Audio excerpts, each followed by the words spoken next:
Hi everyone, Shane R. Monroe here. We've been looking for a replacement for the venerable Bambluby dock, and unfortunately it's been a while, but here we are, the FOLODA 6-in-1 docking station. Thing is like $16 on Amazon, and this would be a perfect replacement for the Bambluby if it does indeed have everything that it says it has. So in the box is practically nothing, the unit itself and a little crappy manual.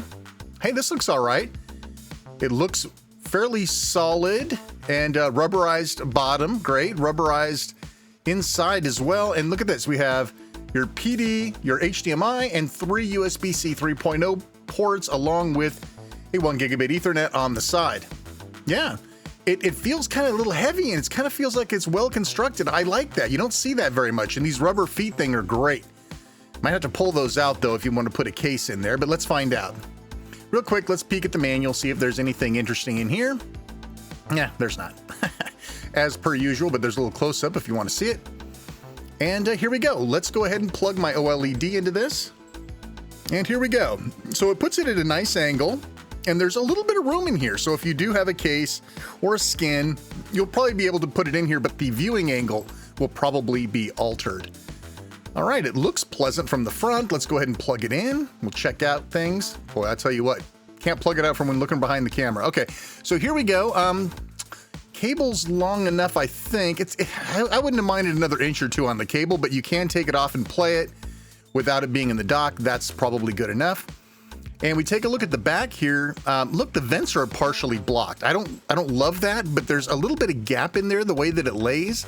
So I don't know, maybe. I don't think that the vents will be impeded too much, but it's definitely something to think about. And yeah, I mean, like I said, it fits nicely. I love the rubberization on the inside and on the bottom. All right, the power test. So we're gonna go ahead and use the OEM charger, plug it into the dock, then plug it into the Steam Deck. You can see here, it's pulling about 37.34 watts, which is okay. It's still charging while you're playing. Fairly a high drain game. This game is really easy to use it for benchmarks, which is why I use it all the time. So the numbers add up. It looks like it's okay. And you can see here that the projected charging time from 27% is about 1 hour and 55 minutes. That's okay. Now, let's do the direct feed power. In other words, we're going to take the dock out of the equation and plug it straight into the OEM power brick. And let's see under the exact same conditions what we're talking about.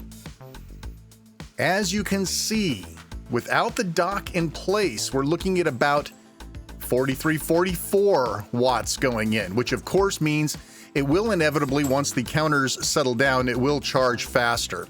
So it's taking about as much as every other dock does. All right, the HDMI test, plug in HDMI cable, you plug it into a portable monitor or TV, whatever, and you can see it works fine. There's no known ghosting, there's no lag in the input, not from what I can tell here. So it looks like it's pretty good. I would say that passes that test. All right, next up, we're gonna plug in a USB-C drive, an external drive enclosure that has an SSD. We're gonna do a benchmark of it to test these USB 3.0 A ports. And we won't make you sit here and watch the whole thing, but this can take a while, so we'll skip around. As you can see here, their speed test looks great. That's sort of what I would expect from a USB-A port. Now for our 4K 60 test, I'll plug it into one of my monitors here, and indeed it is showing 4K 60. So that looks okay. It looks okay. I mean, that's what they advertised. How about a speed test on that Ethernet port? You got it. My 1 gigabit Cox communication, and you can see up and down look great. All right, well, let's wrap this up here. It's cheap as hell. It's got base plus features, good build quality, space for a case. Longevity, we're not sure just yet. Tall back with vents, side Ethernet port, and it's barely long enough for a cable. But it is my recommendation to replace the Bambluby. Yay! Like, subscribe, hit the bell. You guys know what to do. Thanks so much for watching. I'm Shane R. Monroe. We'll see you next time. Take care.